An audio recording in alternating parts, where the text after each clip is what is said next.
नमस्कार साथियों, मैं आनंद पॉलिटी की सीरीज की अगली वीडियो लेकर के आया हूं और आज का अपना टॉपिक होगा directive principles of state policies, जिसको हिंदी में हम कहते हैं राज्य के नीति निर्देशक तत्व या कहीं कहीं पे आप देखेंगे राज्य के नीति निर्देशक सिद्धांत।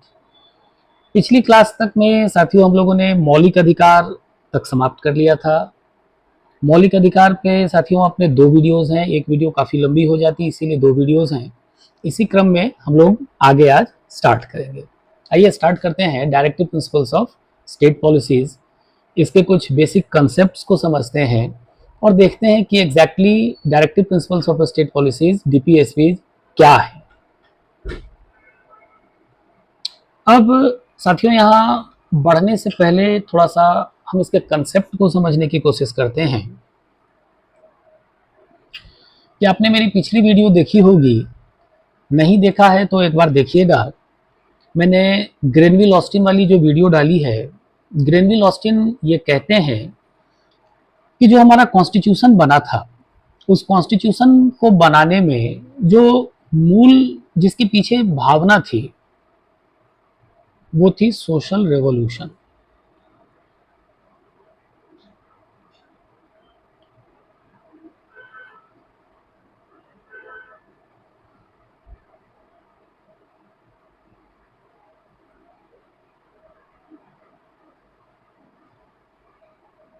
मतलब वो सामाजिक क्रांति संविधान को बनाने के मूल आधार थे जिनको लेकर के भारतीय स्वतंत्रता संग्राम को अंजाम दिया गया। अब यहाँ पे दो तीन चीजें हम समझेंगे कि 1945 में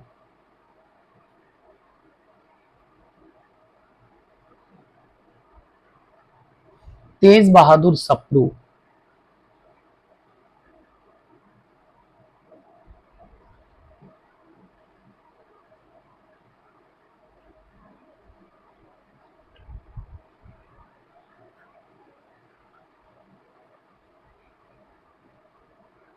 की कमिटी बनती है।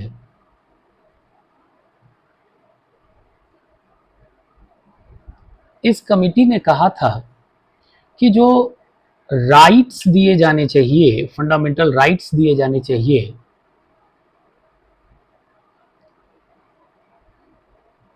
ये दो प्रकार के होने चाहिए।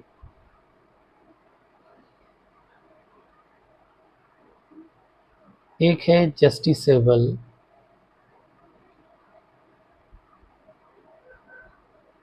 दूसरा है नॉन जस्टिसेबल।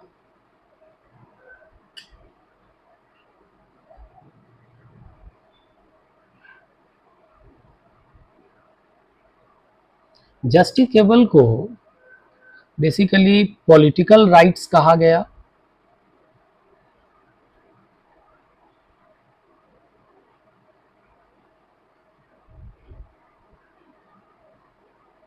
और ये फंडामेंटल राइट्स के रूप में हमने देखा पार्ट 3 में। इसी प्रकार से कहा गया कि कुछ ऐसे भी राइट्स होने चाहिए जो कि नॉन जस्टिसेबल हों और इन नॉन जस्टिसेबल राइट्स के द्वारा डेमोक्रेसी को भारत में स्टेबल किया जाए और जो सरकार हो वो जनता के प्रति उत्तरदायी हो करके, यहाँ पे मैं इसको लिखता हूं और अच्छे से, वेलफेयर गवर्नमेंट को फॉर्म करे, लोक कल्याणकारी राज्य की अवधारणा को फॉर्म करे।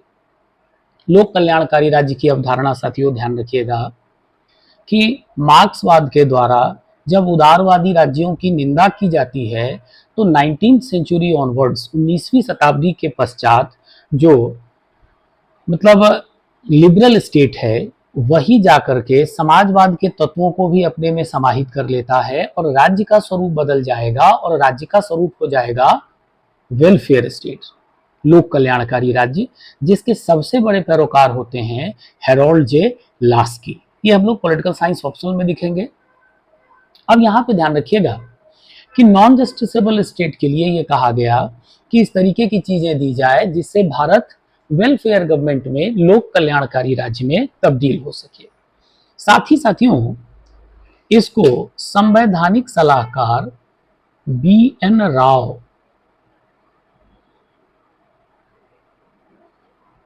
ने भी इस बात की मंजूरी दी कि कुछ ऐसी चीजें होनी चाहिए जिससे भारत एक लोक कल्याणकारी राज्य के रूप में परिवर्तित हो सके और यहां पे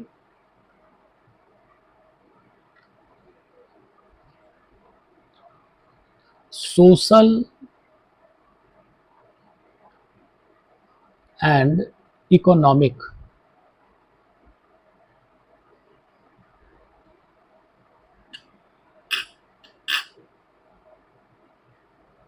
डेमोक्रेसी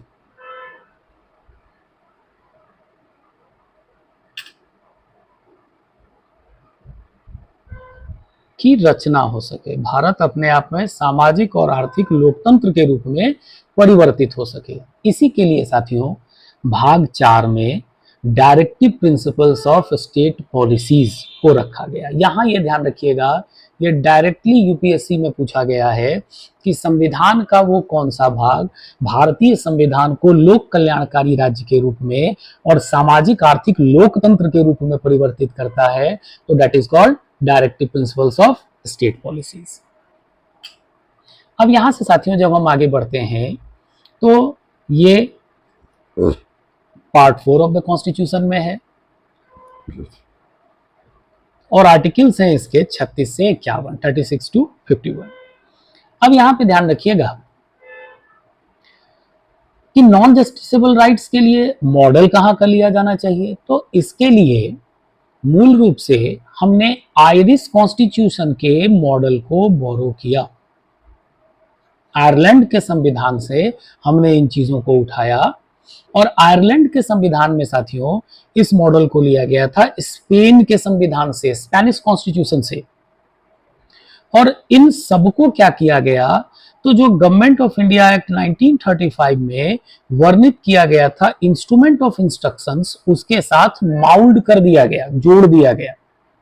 और इसके पीछे जो मूल रूप से ध्यान रखा गया कि इन चीजों के द्वारा भारतीय संविधान को, अभी हम लोगों ने बात किया है कि वेलफेयर गवर्नमेंट के रूप में परिवर्तित किया जाए और भारत में सोशल एंड इकोनॉमिक डेमोक्रेसी को स्टेबल किया जाए, भारत एक लोक कल्याणकारी राज्य में परिवर्तित हो सके। अब यहां पे जो संविधान सभा के द्वारा इस पे कुछ लोग हैं जिनका अपना अपना डिबेट्स था, जिसमें पहले हम डॉक्टर भीमराव अंबेडकर की बात करेंगे। इन्होंने कहा कि डीपीएसपी क्या होगा, ये नॉवेल फीचर्स हैं भारतीय संविधान के। वहीं पे ग्रैनविल ऑस्टिन ये कहते हैं कि part 3 and part 4 are basically the conscience of the constitution, संविधान के कंसाइंस हैं जिनके द्वारा हम संविधान को समझते हैं। वहीं आइवर जेनिंग्स कहते हैं, ये ध्यान रखिएगा कि इन्होंने क्रिटिसाइज किया है कि ये पायस एस्पिरेशंस हैं जो कि इलॉजिकल है, क्योंकि इनमें केवल और केवल मोरल वेट्स को असाइन किया गया है और चूंकि इस पे मतलब ये कहिए कि they are not enforceable in the judiciary, that's why there are only pious aspirations.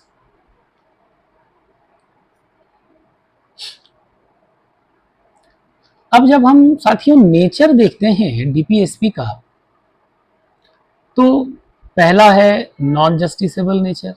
Non justiciable का मतलब है कि जैसे हम फंडामेंटल राइट्स के एवोल्यूशन पे सुप्रीम कोर्ट जा सकते हैं आर्टिकल 32 के द्वारा, 226 से हम लोग हाई कोर्ट जा सकते हैं, लेकिन यदि डीपीएसपी को स्टेट नहीं लगाता है या इसको प्रॉपर यूज नहीं करता है स्टेट, तो हम इसके खिलाफ कहीं नहीं जा सकते हैं। That's why they are non justiciable in nature. They are positive obligations. Positive obligations का मतलब है कि राज्य के लिए ये गाइडलाइंस होंगे या कमांड होंगे जो कि इंडियन स्टेट को किस में बदलेगा, सोशल एंड इकोनॉमिक कंडीशंस को इंप्रूव करेगा और भारतीय समाज को एक उच्चतर समाज में परिवर्तित करने का काम करेगा। And they are the fundamental in governance. शासन प्रशासन को चलाने में डीपीएसपी की महत्वपूर्ण भूमिका होगी और इसी के द्वारा गवर्नेंस को सुचारू रूप से इंडिया में रन किया जाएगा। इसके बाद कुछ functions in constitutional interpretation DPSP को लेके जो कहा गया है कॉन्स्टिट्यूशनल इंटरप्रिटेशन, पहला है एड टू जुडिशियल इंटरप्रिटेशन। यहां पे ध्यान रखिएगा कि सर्वोच्च न्यायालय ने ये कहा है कि डीपीएसपी के द्वारा रीजनेबल रिस्ट्रिक्शंस जो लगाए गए हैं फंडामेंटल राइट्स पे, उनको अच्छे से समझा जा सकता है। आर्टिकल 21 पे जो पब्लिक इंटरेस्ट की बात होती है उसको भी डीपीएसपी से समझा जा सकता है। They are the moral benchmarks, क्योंकि ये बेसिकली पॉलिटिकल कैरेक्टर और रिपोर्ट कार्ड सरकार की देंगे और सरकार की मंशा को व्यक्त करेंगे, जिसके द्वारा जो पब्लिक है वो क्या करेगी, गवर्नमेंट को इवेलुएट करेगी, उसके परफॉर्मेंस को इवेलुएट करेगी। कब? इलेक्शंस में, कि यदि किसी गवर्नमेंट के द्वारा इसको ढंग से यूज नहीं किया गया तो जनता उसे वोट नहीं देगी। और तीसरा है कॉन्स्टिट्यूशनल हार्मनी। यहाँ ये ध्यान रखिएगा सुप्रीम कोर्ट का ही जुरिडिक्शन है कि इसके द्वारा ये किस में मदद करता है, कॉन्स्टिट्यूशनल हार्मनी को मेंटेन करने में मदद करता है, क्योंकि इससे संविधान एक हार्मोनियस नेचर का बनता है और जब इन दोनों को फंडामेंटल राइट्स के साथ मिला दिया जाता है डीपीएसपी को, तो वेलफेयर स्टेट को इंडिया या वेलफेयर स्टेट के रूप में इंडिया कन्वर्ट होता है साथियों।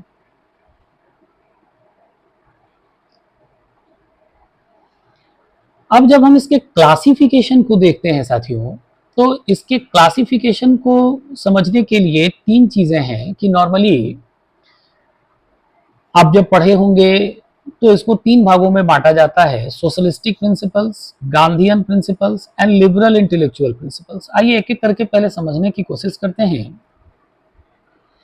यहां जिस सोशलिस्टिक प्रिंसिपल की बात हो रही है साथियों, मैंने आपको प्रियम्बल वाले लेक्चर में पढ़ाया था साथियों कि इंडिया में जो समाजवाद है भारत में, उसके पीछे नेहरू स्वयं थे। उसको नेहरूवियन सोशलिज्म कहा जाता है या तो डेमोक्रेटिक सोशलिज्म कहा जाता है, और इन सब के पीछे जो गाइडिंग प्रिंसिपल है that is Fabian socialism.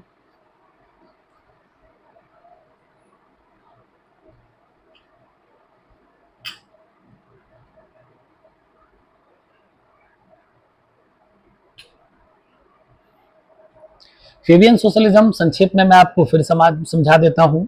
Fabian समाजवाद, ध्यान रखिएगा, इंग्लैंड में इसका उदय होता है और ये मार्क्स की तरह क्रांति को राज्य के परिवर्तन का आधार नहीं मानेगा। ये मानता है, ये नॉर्मली एक सेनापति थे फेबियस, उनके नाम पे चला था, और इसमें लोकतंत्र को या यूं कह लीजिए कि पार्लियामेंट को मीडियम ऑफ चेंज माना जाता है।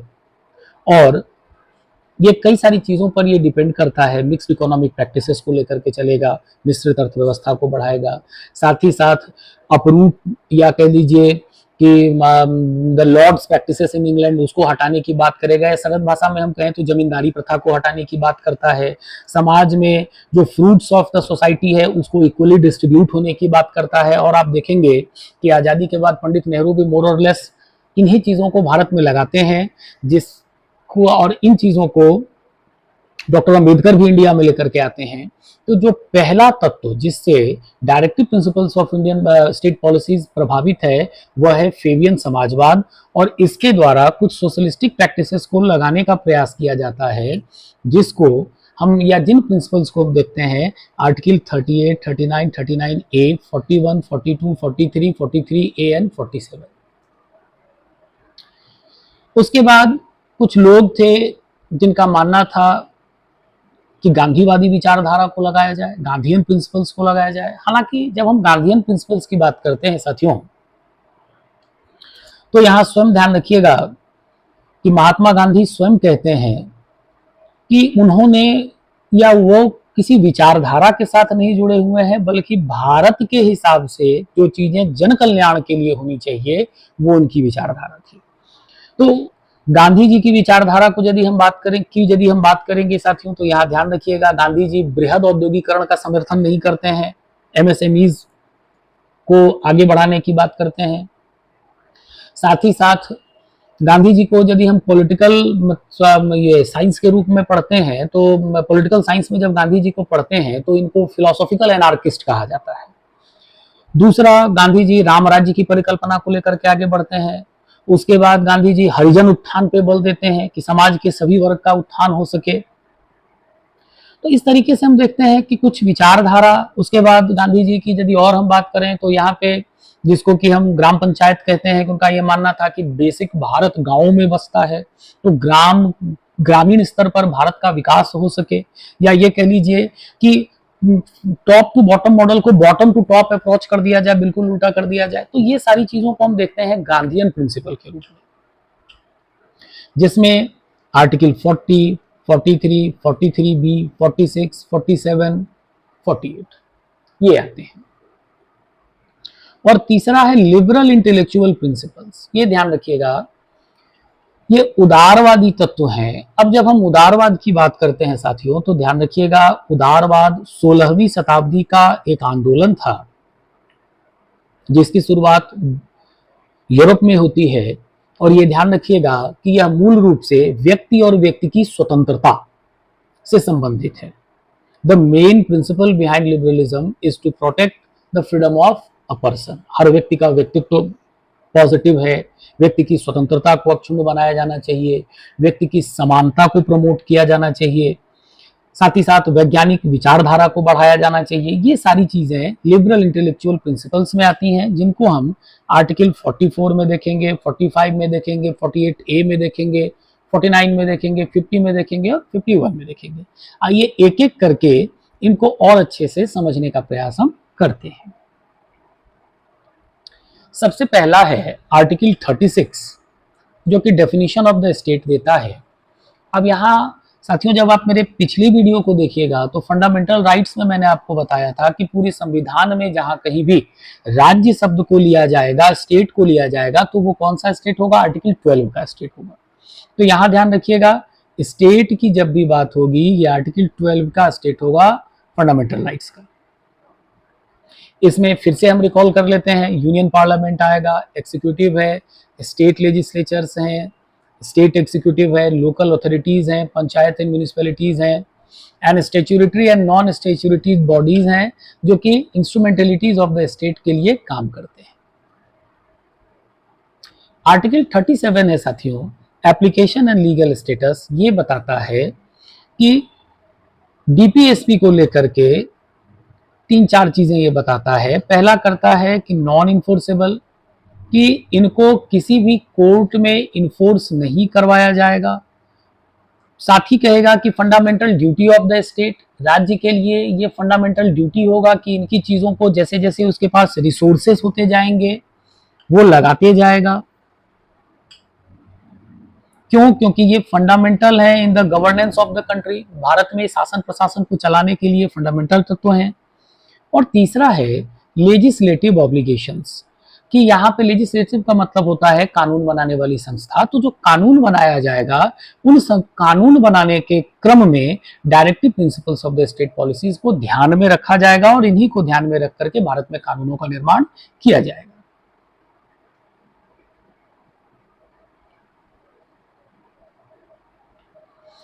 आर्टिकल 38 पे हम आते हैं साथियों। ये कहता है promoting the welfare of the people, जनता के लोक कल्याण को बढ़ावा देगा। आर्टिकल 38(1) कहता है कि स्टेट का ये काम होगा कि वेलफेयर ऑफ द पीपल को बढ़ाए। किस तरीके के वेलफेयर को? Social, economic and political justice को सिक्योर करते हुए जनता के वेलफेयर को बढ़ाए, सामाजिक, आर्थिक और राजनीतिक न्याय की व्यवस्था करे। इन चीजों की व्याख्याएं हमने प्रेमबल वाले पार्ट में देखा था। और यही ध्यान रखिएगा कि 44th अमेंडमेंट से 38(2) को ऐड ऑन किया गया, जो कहता है कि state to minimise inequalities in income and eliminate inequalities in status facilitates and opportunities among individuals in the group. यह राज्य का कार्य होगा कि समाज में आय से संबंधित जो इनइक्वालिटीज है, असमानता है, उसको कम करे। साथ ही साथ ऐसे अपॉर्चुनिटीज, अवसर को बनाए जिससे जो इंडिविजुअल है, व्यक्ति है या जो ग्रुप है, उसके आय से संबंधित चीजों को बढ़ाया जा सके। यहाँ वेलफेयर से संबंधित यहाँ ध्यान रखिएगा कि कई सारी योजनाएं लगाई गई हैं। मैक्सिमम जैसे 1952 में कम्युनिटी डेवलपमेंट प्रोग्राम वगैरह था, ये सब 38(1) के द्वारा ही चलाए गए थे। इसके बाद है आर्टिकल 39, ये कहता है principles of policy to be followed by the state. कुछ ऐसे प्रिंसिपल्स जिनको राज्य फॉलो करेगा। पहला है 39A, right of all citizens to adequate means of livelihood. हर व्यक्ति का, भारत के हर सिटीजन का यह अधिकार होगा, चाहे मेन है वुमेन है, दोनों के लिए बराबर है, कि लाइवलीहुड अपनी जीविका के लिए वो पर्याप्त साधनों की व्यवस्था उसकी हो सके। 39B कहता है साथियों कि ownership and the control of material resources distributed to best subserve the common good. जो कि मटेरियल्स हैं, या ये कह लें कि जो रॉ मटेरियल्स हैं या बाकी चीजें हैं, उनका ओनरशिप इस तरीके से हो सके कि उससे सभी का कल्याण संभव हो सके। 39C कहता है operation of economic system does not result in the concentration of wealth and means of production. जो आर्थिक व्यवस्था है उसको इस तरीके से चलाया जा सके कि कंसंट्रेशन ऑफ वेल्थ ना बढ़े, समाज में 10% लोगों के पास 90% रिसोर्सेस हो, इस तरीके की चीजें ना हो, और मीन्स ऑफ प्रोडक्शन पे भी सभी का समान रूप से उत्तराधिकार हो। 39D कहता है equal pay for equal work for both men and women. यदि महिला और पुरुष एक समान कार्य करेंगे तो उन दोनों को एक समान तनख्वाह मिलनी चाहिए। 39E कहेगा साथियों protection of health and strength of workers and tender as of children against abuse. स्वास्थ्य और जो वर्कर्स हैं उनके स्वास्थ्य का ध्यान रखा जाए, और जो टेंडर एज के बच्चे हैं उनकी चीजों को अब्यूज वगैरह से बचाया जाए। 39F कहेगा साथियों 42वें संविधान संशोधन से इसको मॉडिफाई भी किया गया है, opportunities for children to develop in a healthy manner and with dignity.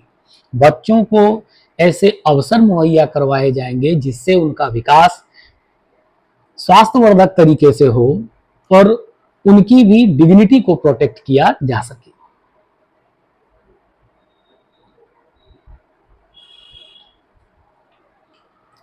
इसके बाद है साथियों आर्टिकल 39A, ये कहता है equal justice and free legal aid. 42वें संविधान संशोधन से इसको ऐड ऑन किया गया है। समान न्याय की व्यवस्था करता है, जो गरीब वंचित हैं उनको भी समान न्याय मिल सके, और यदि किसी तरीके की कोई बात हो तो उनको मुफ्त कानूनी सहायता भी उपलब्ध कराया जाए।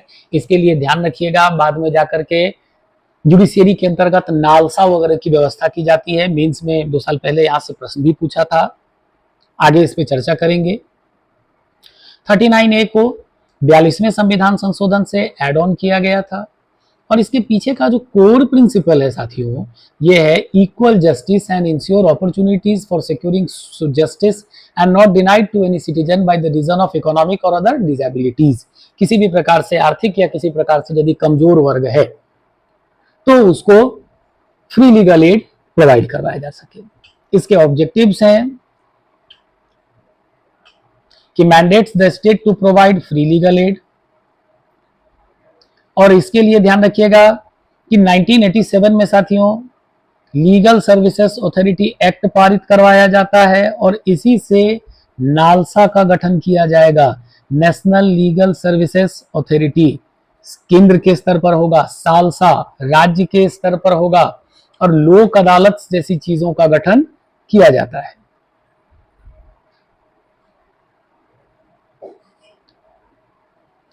इसके बाद ऑर्गेनाइजेशन ऑफ विलेज पंचायत। अब हम लोग साथियों इसको देखते हैं कि 73rd और 74th कॉन्स्टिट्यूशनल अमेंडमेंट से ग्राम पंचायती राज एक्ट पारित होने के बाद आर्टिकल 243 के अंतर्गत ग्राम पंचायतों से रिलेटेड सारे प्रोविजन किए गए हैं। ये मेनली साथियों ध्यान रखिएगा कि गांधीयन प्रोविजन था, लेकिन यहाँ पे B.R. अम्बेडकर का ये मानना था, हालांकि नॉर्मली कॉन्स्टिट्यूएंट असेंबली के डिबेट्स को जब आप पढ़ेंगे तो पता लगेगा कि इसको कॉन्स्टिट्यूशन में उसी समय लगाया जाना चाहिए था, लेकिन अम्बेडकर का ये मानना था कि यदि ग्राम पंचायतों को फिर से हम ये कहें कि संवैधानिक दर्जा दे देंगे तो इनके द्वारा जो lower caste of the society है उसका एक्सप्लॉयटेशन जारी रहेगा। इसीलिए वाद विवाद से बचने के लिए इसको डीपीएसपी के अंतर्गत रख दिया जाता है। यहाँ ध्यान रखिएगा साथियों कि 1952 में जो कम्युनिटी डेवलपमेंट प्रोग्राम चला था नेहरू के द्वारा, उस कम्युनिटी डेवलपमेंट प्रोग्राम के फ्रूट को एनालाइज करने के लिए 1957 में बलवंतराव मेहता कमीशन बनेगा। और बलवंतराव मेहता कमीशन ने कहा था कि हर जगह पे कम्युनिटी डेवलपमेंट प्रोग्राम को लगाने से बेहतर है कि क्यों ना हम ग्राम पंचायत के 3 टायर स्ट्रक्चर को इंडिया में इंप्लीमेंट करें, जिसको देखते हुए 1959 में जवाहरलाल नेहरू के द्वारा नागौर डिस्ट्रिक्ट राजस्थान से 2 अक्टूबर 1959 से ग्राम पंचायत को लगाया जाता है। ठीक है, और उसके बाद फिर बाकी सारी चीजें हैं जो हम पढ़ेंगे आगे जाकर के, कमिटीज है, कौन कौन सी चीजें हैं वो हम जब ग्राम पंचायत करेंगे तो वहां हम देखेंगे। तो यहाँ ध्यान रखिएगा कि इसको तो हमने फिर कॉन्स्टिट्यूशनल एक्ट के द्वारा स्टेबल कर दिया, विलेज पंचायत वगैरह को बना दिया। 73rd कॉन्स्टिट्यूशनल अमेंडमेंट एक्ट 1992 से हमने इसको मतलब ये कहिए कि लगा दिया संविधान में भाग 9 के रूप में, पार्ट 9 के रूप में। देन है आर्टिकल 41, ये right to work, education and public assistance, ये समाजवादी विचारधारा से प्रभावित है। ये कहता है कि स्टेट क्या करेगा, सिक्योर करेगा राइट टू वर्क, काम का अधिकार, शिक्षा का अधिकार एंड पब्लिक असिस्टेंस। किस केस में? अनएम्प्लॉयमेंट के केस में, वृद्धावस्था के केस में, सिकनेस एंड डिसेबलमेंट के केस में, और other cases of undeserved want के केसेस में। यहां ध्यान रखिएगा कि राइट टू वर्क साथियों भारत में, हालांकि मनरेगा या अभी कहिए कि 2005 में इसमें कानून बना था, नरेगा 2009 में कन्वर्ट हो जाता है Mahatma Gandhi national rural employment scheme MNREGA, और अभी वर्तमान सरकार इसको जी राम जी प्रोजेक्ट के रूप में लाई है। तो कुछ हद तक तो ये चीजें हैं, 100 दिन के रोजगार वगैरह प्रोवाइड करवाए जाते हैं, लेकिन आज भी फंडामेंटल राइट नहीं है राइट टू वर्क भारत में। राइट टू एजुकेशन आरटीई के लिए लगाया जाएगा 86 कॉन्स्टिट्यूशनल अमेंडमेंट से, और हमने आर्टिकल 21A में देखा था कि राइट टू एजुकेशन को लगा दिया गया। साथ ही साथ यहाँ अनएम्प्लॉयमेंट, ओल्ड एज स्कीम्स वगैरह जैसे साथियों आप देखते हैं, वृद्धावस्था पेंशन जो राज्य की सरकारें देती हैं, केंद्र सरकार भी कुछ उसमें अनुदान देता है। तो ये सब सारी चीजें इसी को लेकर के ये आर्टिकल 41 का ही इंप्लीमेंटेशन है। मनरेगा है, right to work, national social assistance programme, old age pension, disability benefits, ये सारे आर्टिकल 1 के इंप्लीमेंटेशन है साथियों।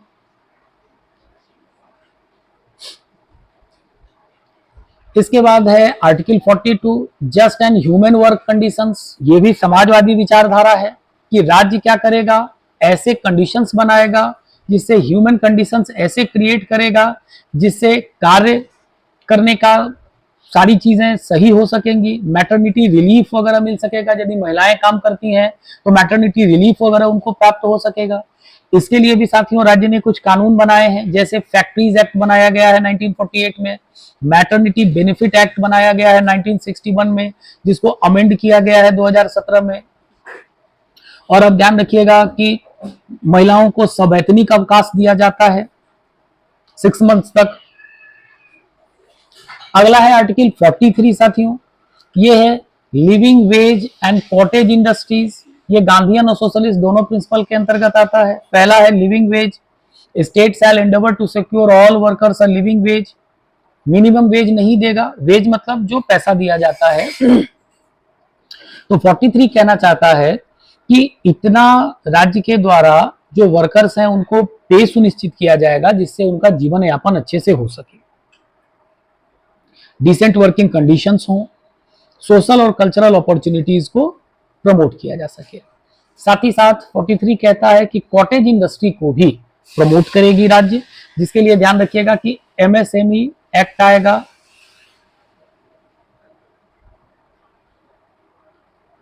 43A है अगला, यह है participation of workers in management. इसको 42वें संविधान संशोधन से इंसर्ट किया गया है कॉन्स्टिट्यूशन में 1976 से, और ये कहता है कि participation of workers in the management for undertaking establishing और इंडस्ट्रियल ऑर्गेनाइजेशन। जो वर्कर्स के पार्टिसिपेशन हैं उनको सुनिश्चित किया जाएगा जिससे औद्योगिक प्रतिष्ठानों आदि की स्थापना की जा सके। इसके बाद है साथियों 43B, ये कोऑपरेटिव्स को प्रमोट करता है, सहकारी संस्थाओं को प्रमोट करता है। इसको ध्यान रखिएगा साथियों कि 97th कॉन्स्टिट्यूशनल अमेंडमेंट से इसको ऐड ऑन किया गया है, 97वां संविधान संशोधन 2011 से। और इसके साथ साथ ग्राम पंचायत वाले पार्ट में 9th बी में भी और 19(1)(c) में भी इन चीजों को जोड़ा गया है। इसके द्वारा कहा जाता है कि स्टेट क्या करेगा, वॉलंटरी फॉर्मेशंस करेगा कोऑपरेटिव सोसाइटी को बनाने के लिए, ऑटोनोमस फंक्शनिंग देखेगा कोऑपरेटिव बॉडीज के चलाने के लिए, डेमोक्रेटिक लोकतांत्रिक रूप से कंट्रोल रखेगा मैनेजमेंट, कोऑपरेटिव्स के जो मैनेजमेंट है उनके लिए, और प्रोफेशनल मैनेजमेंट देखेगा कोऑपरेटिव्स के लिए। यहां गुजरात हाई कोर्ट का एक वर्डिक्ट है, सुप्रीम कोर्ट का भी 2021 का वर्डिक्ट है, जिसमें कहा गया कि आर्टिकल 43B को वैलिडेट किया गया और कहा गया कि 9th बी से इसको रिलेट करके देखा जाएगा जो लोकल और स्टेट कोऑपरेटिव्स के सेंस में होगा, और स्टेट लेजिस्लेचर्स आर्टिकल 368 सेकंड के द्वारा इसको लगाने का काम करेंगे, और आर्टिकल 43B पूरे तरीके से वैलिड होगा।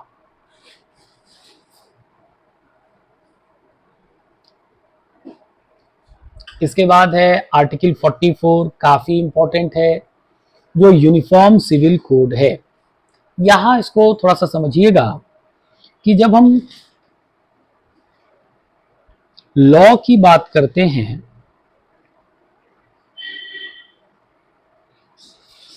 तो लॉ दो टाइप का होता है।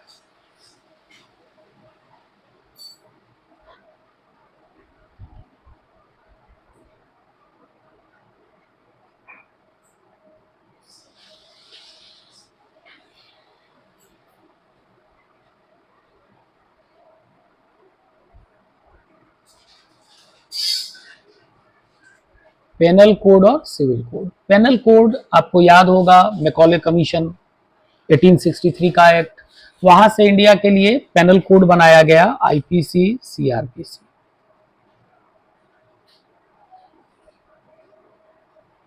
इन दोनों को अमेंड किया गया है 2024 में बीएनएस से।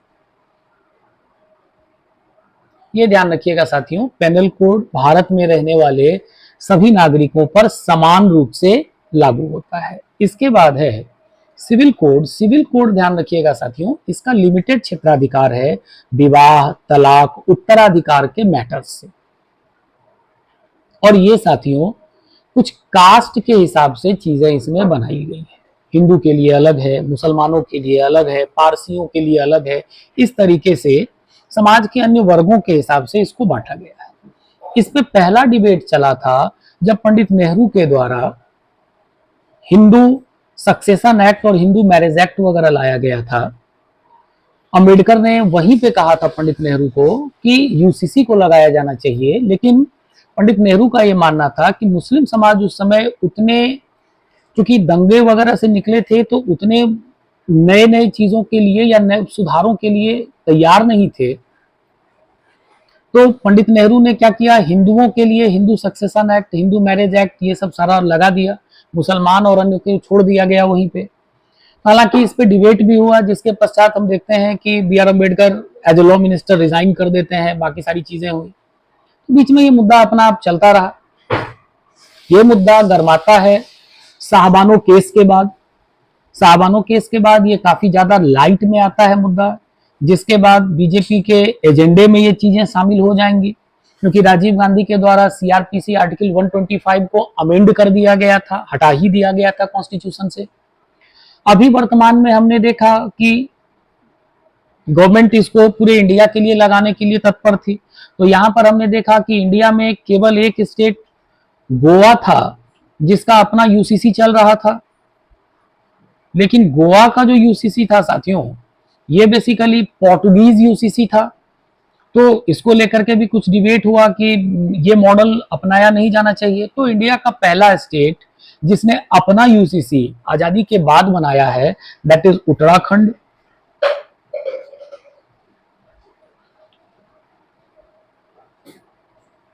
और इसके बाद अन्य राज्य भी इसको लगाने के लिए तत्पर है। इसके बाद है साथियों आर्टिकल 45, ये है early childhood care and education.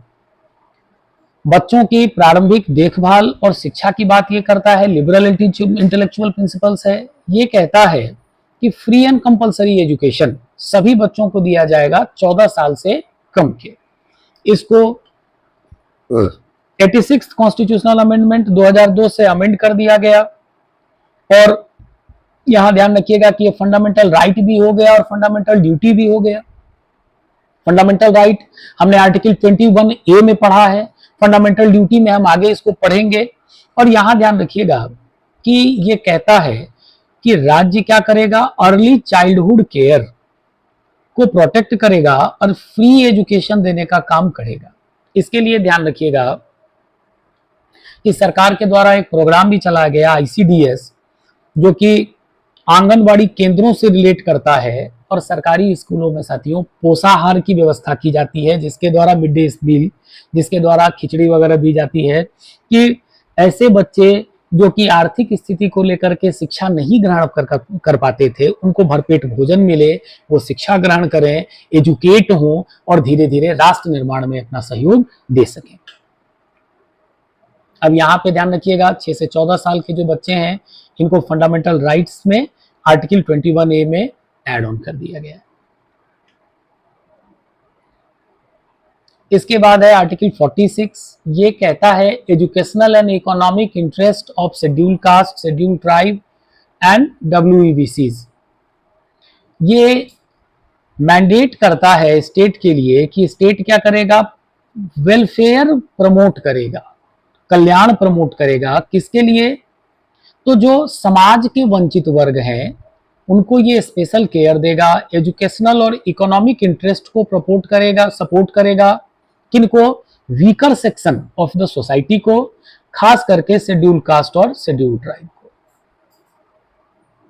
साथ ही स्टेट को ये डायरेक्ट करेगा कि सोशल इनजस्टिस किसी भी रूप में यदि हो रहा है एक्सप्लॉयटेशन के द्वारा तो उसको समाप्त करे। यहां ध्यान रखिएगा कि आर्टिकल 46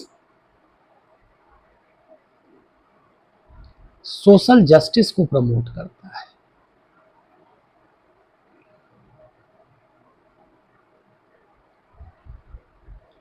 आपके सिलेबस में भी है GS पेपर 2 में सोशल जस्टिस। सोशल जस्टिस क्या है, when the weaker section of the society is basically attached with the main stream of the development of the society. जब समाज के वंचित वर्ग को हम विकास की मुख्य धारा के साथ जोड़ते हैं, यहाँ पर वंचित वर्ग का मतलब है स्पेशल कंडीशन ग्रुप्स और पर्सन्स, जैसे schedule caste, schedule tribe, widows, children, old age persons, LGBTQ, इन सब को जब विकास की मुख्य धारा के साथ जोड़ा जाता है तो वही है सामाजिक न्याय। टॉपिक भी है अपना पेपर 2 में, इस पे भी मैं वीडियो लेकर के आऊंगा आपके लिए यूपीएससी के टॉपिक के हिसाब से।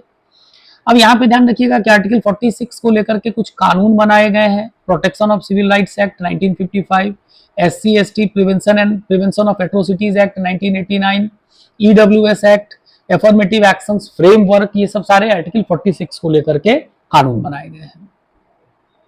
अगला है आर्टिकल 47, ये कहता है level of nutrition, living standard and prohibition. Socialist and Gandhian principle को ये प्रमोट करता है।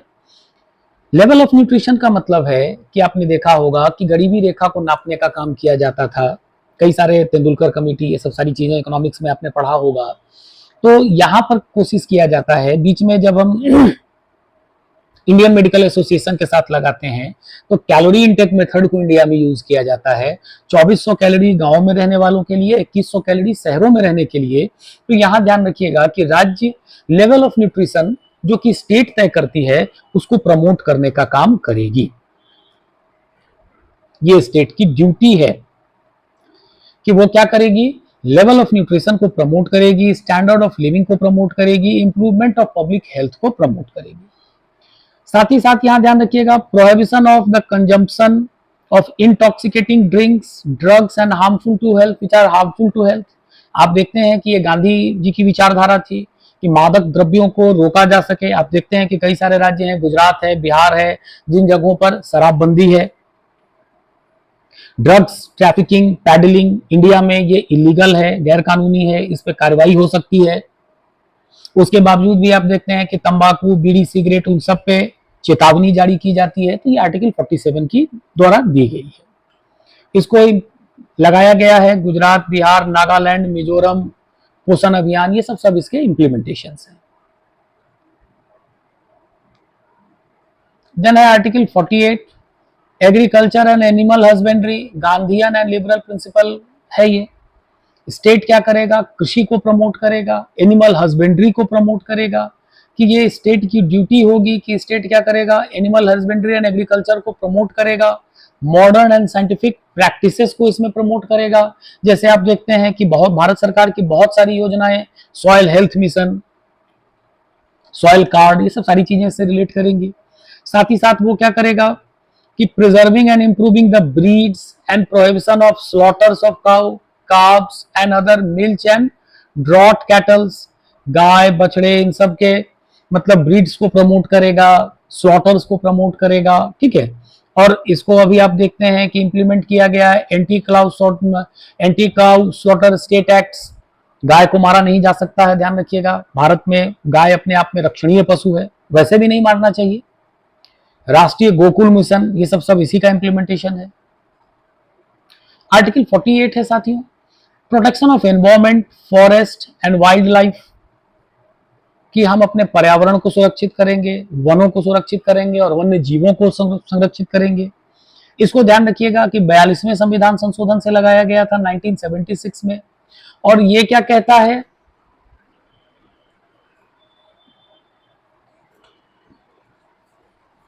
कि ये स्टेट की ड्यूटी होगी कि स्टेट क्या करेगा, प्रोटेक्ट करेगा और इंप्रूव करेगा अपने पर्यावरण को, सेफ गार्ड करेगा फॉरेस्ट और वाइल्ड लाइफ को।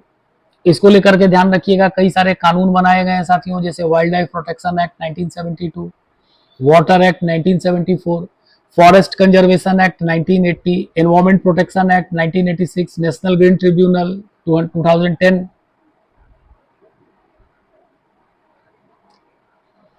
इसके बाद साथियों आर्टिकल 49 है, ये कहता है protection of monuments and national heritage, जो हमारे राष्ट्रीय धरोहर हैं इनको हम प्रोटेक्ट करेंगे। ये भी लिबरल चीजें हैं।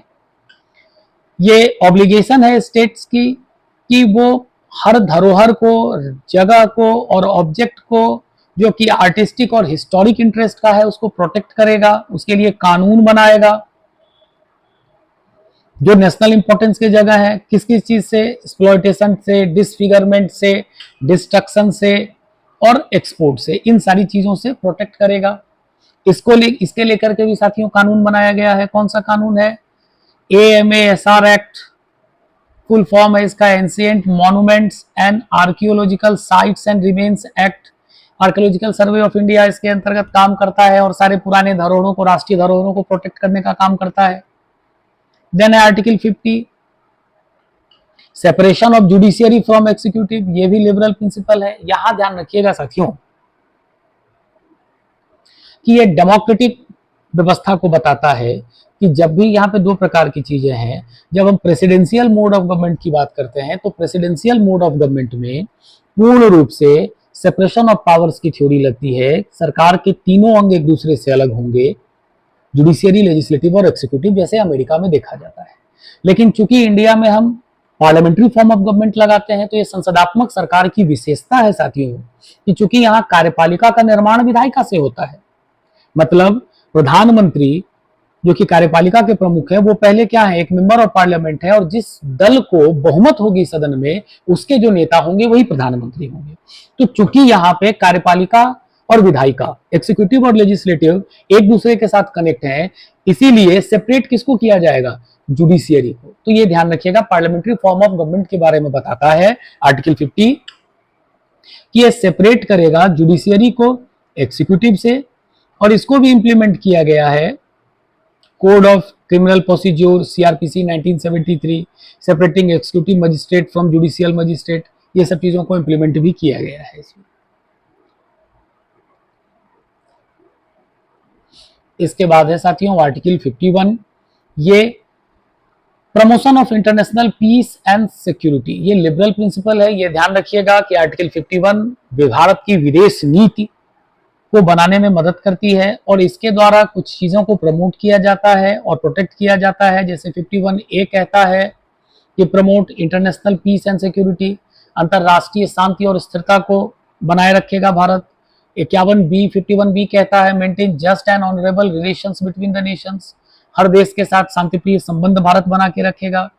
51C कहता है foster respect for international law and treaty obligation, अंतरराष्ट्रीय कानूनों को भारत रिस्पेक्ट करेगा, जो ट्रीटीज किए गए हैं उनको भारत मानेगा।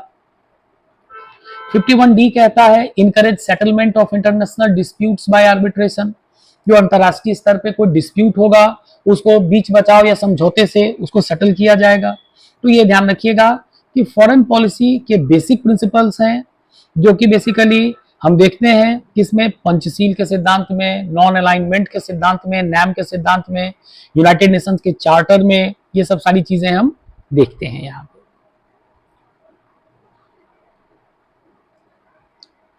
इसके बाद है साथियों कि डीपीएसपी में कौन कौन से अब तक अमेंडमेंट किए गए हैं, जो मेजर अमेंडमेंट्स हैं या कौन कौन से अमेंडमेंट हैं। पहला अमेंडमेंट है साथियों 42nd कॉन्स्टिट्यूशनल अमेंडमेंट, इसको हम मिनी कॉन्स्टिट्यूशन कहते हैं, इंदिरा गांधी गवर्नमेंट के द्वारा इसको किया गया था। इससे 4 न्यू प्रिंसिपल्स को ऐड ऑन किया गया था। कौन कौन सा? Article 39F, article 39A, article 43A और आर्टिकल 48A। 49F हमने देखा है healthy development opportunities for children की बात करता है। 39A equal justice and free legal add की बात करता है। 43A participation of workers in management of industries की बात करता है और 48A protection and improvement of environment, forest और वाइल्ड लाइफ की बात करता है। आपको याद होगा कि 42nd के बाद तुरंत किया गया था 44th कॉन्स्टिट्यूशनल अमेंडमेंट। जनता पार्टी गवर्नमेंट इसको करेगी मोरारजी देसाई के द्वारा। इससे 42nd कॉन्स्टिट्यूशनल अमेंडमेंट के जो बहुत सारे ऐसे प्रावधान थे जो कि संविधान में थोड़े से उटपटांग टाइप के थे, उनको हटाया गया था। और इससे ध्यान रखिएगा कि एक डीपीएसपी को ऐड किया जाता है, वो है आर्टिकल 38(2। ये कहता है कि state to minimise inequalities in income, status, facilities and opportunities. इसी आर्टिकल के द्वारा साथियों आप रिकॉल करिए राइट टू प्रॉपर्टी को भी हटाया गया था इसी अमेंडमेंट से। तीसरा है 86th कॉन्स्टिट्यूशनल अमेंडमेंट 2002। ये आर्टिकल 45 को इंप्लीमेंट करेगा कि 6 से 14 साल तक के बच्चों को फंडामेंटल राइट बन जाएगा लोगों का, ये राज्य का, कि शिक्षा दे, फ्री ऑफ कॉस्ट एजुकेशन दे। देन है 97th कॉन्स्टिट्यूशनल अमेंडमेंट 2011। इससे एक डायरेक्टिव प्रिंसिपल्स और ऐड किए जाएंगे 43B। ये क्या कहेगा कि encouraged voluntary formation and professional management of the cooperative society, सहकारी समितियों से संबंधित है। अब है साथियों कि मौलिक अधिकार और डीपीएसपी, फंडामेंटल राइट और डीपीएसपी के बीच कैसे संबंध होने चाहिए। अब यहां ध्यान रखिएगा कि संविधान निर्मात्री सभा के द्वारा इस तरीके की कोई भी बात नहीं की गई थी। अभी हम लोगों ने स्टार्ट में ही देखा है सप्रू समिति, कॉन्स्टिट्यूशनल असेंबली डिबेट्स। लेकिन ऐसा प्रश्न उठा कैसे? प्रश्न उठा साथियों प्रॉपर्टी के डिस्प्यूट्स को लेकर।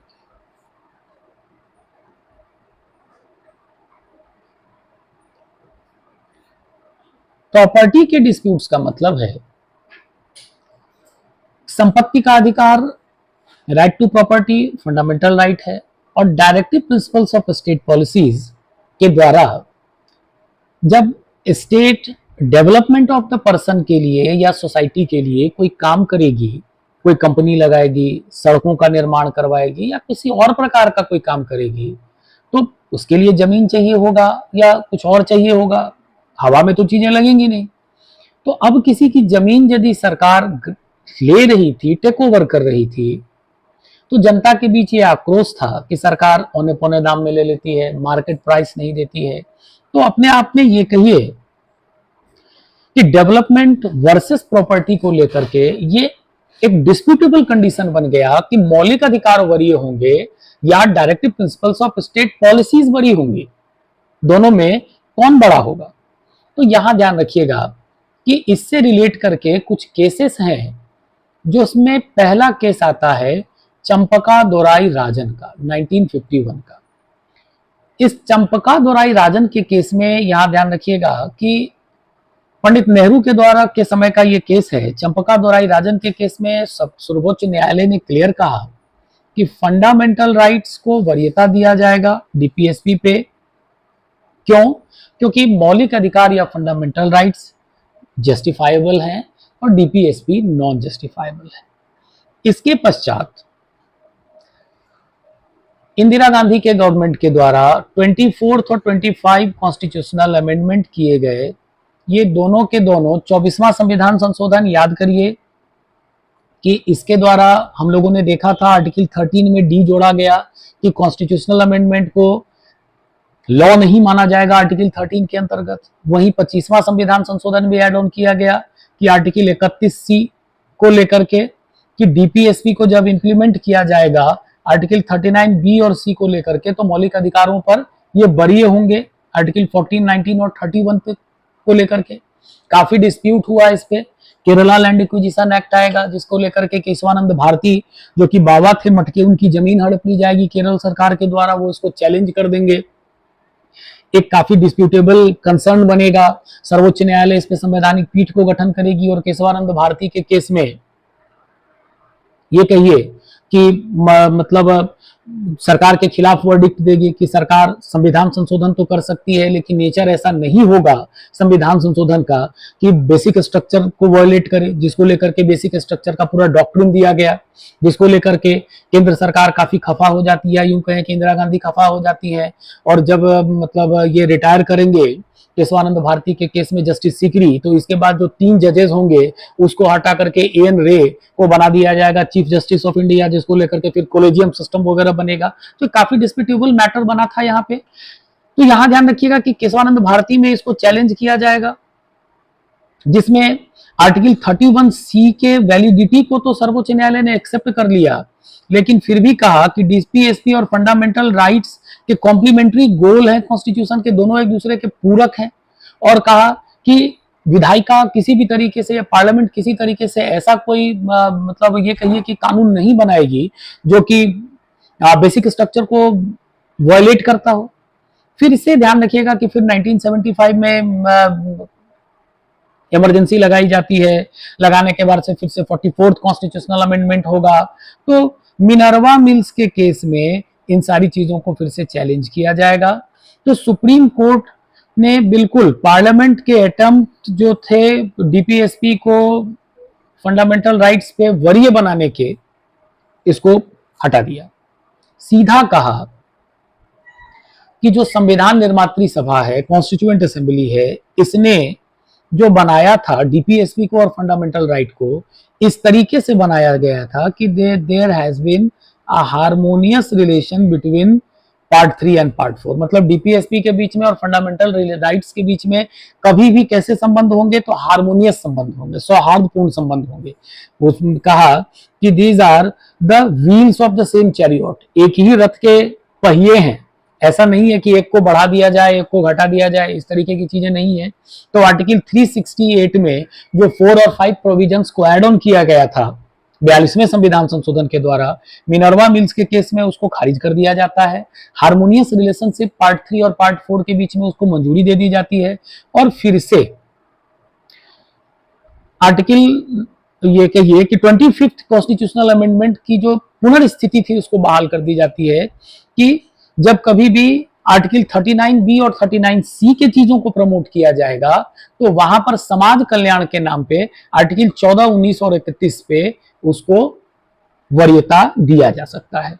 तो अभी भी ध्यान रखिएगा साथियों कि सर्वोच्च न्यायालय के द्वारा इसी मत को लेकर के आगे चला जा रहा है कि फंडामेंटल राइट्स और डीपीएसपी के बीच कैसे संबंध होंगे, तो there should be a harmonious relationship between them. इसके बाद साथियों हम कुछ प्रश्नों को लेते हैं। पहला प्रश्न हमारा यूपीएससी 2020 का है कि with reference to the provisions contained in Part 4 of the Constitution of India, which of the following statements are correct? They shall be enforceable by the courts. They shall not be enforceable by the courts. Principles laid down in this part are the influence on making the laws by the state. यहाँ ध्यान रखिए, जब part 4 की बात हो रही है तो पार्ट 4 मतलब डीपीएसपी, तो हमने अभी देखा they are not enforceable by the court. क्यों? क्योंकि fundamental rights are enforceable by the court. ठीक है, तो 2 ऐसे ही सही हो जाएगा। और ये वाला जो पार्ट है ये बेसिकली किसके लिए आता है? तो स्टेट इसको लेकर के कानून बनाने में इन चीजों को ध्यान रखेगा। तो answer is D 2 and 3 only. दूसरा क्वेश्चन है साथियों आईएएस 2017 का, which principle among the following was added to the DPSP by 42nd amendment of the constitution?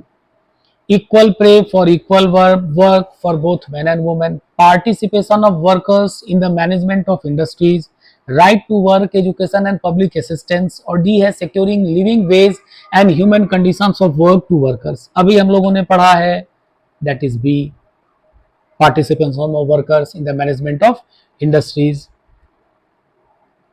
और आज का तीसरा प्रश्न है, ये भी आईएएस का ही प्रश्न है 2020 का, कि in India separation of judiciary from the executive is enjoined by the preamble of the constitution, 7th schedule नहीं होगा, conventional practices नहीं होगा, किससे होगा? डीपीएसपी।